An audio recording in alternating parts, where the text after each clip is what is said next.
Hey nail nerds, it's me G. This is everything you're going to need to create your own marble decals. I would suggest starting with at least 4 polishes, if not more. First, you want to lay a coat of base down on your silicone mat. I do these squares very wide, and you want to kind of get a very good thick base because you don't want your decal to like rip or have a blank spot in the middle, which will happen. You put your base color and you want to lay it down thick over the base coat once it dries. I recommend using in your color patterns at least one very bright and one very dark polish so you have good contrast. And you don't want to wait for the base coat to dry. Once you have the thick base coat down, you want to start doing, well, just like you do with water marbling, and placing dots of polish onto the base. Different colors, different patterns, just go through. You can drop smaller drops into bigger drops that are already there. I mean, these are your decals. You know what colors you want, you know what patterns you want. But then again, like I said, I recommend a dark polish like a black or a dark blue, just something for contrast. As you can see, I'm just very like, where do I put the dots? I mean, it's kind of like an in the moment thing. And then you want to come with your liner brush and just don't wait for it to dry. Just get in there and start pulling your patterns.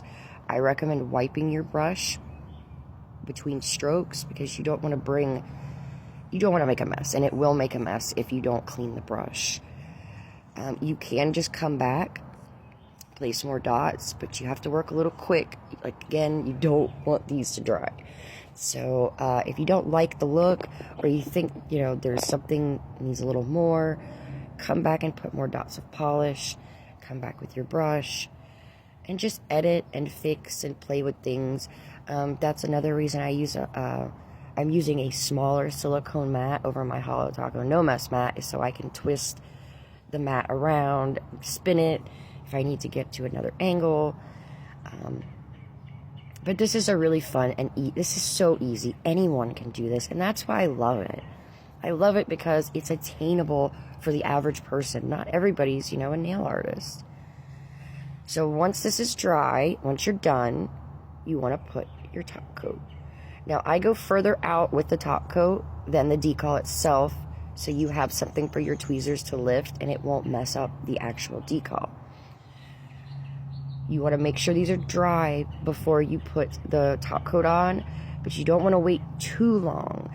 If you wait about 3 or 4 hours, trying to pull these up is a nightmare. The polish gets brittle and you won't be able to use the decals. Now, as you can see here, I'm taking my sharp tip tweezers and I'm lifting the edge, and you can see where that base coat came out a little further and made me like a little tab so I could grab onto. Once it's lifted at the corners, I come back with my fingers and just start gently pulling. If it starts to tear, just stop, be patient, it will come up. And then you have a decal. We're going to trim these down with some small scissors or an Exacto knife, and then place them anywhere you want on your nails. I sincerely hope this helps somebody. Thank you guys for your support.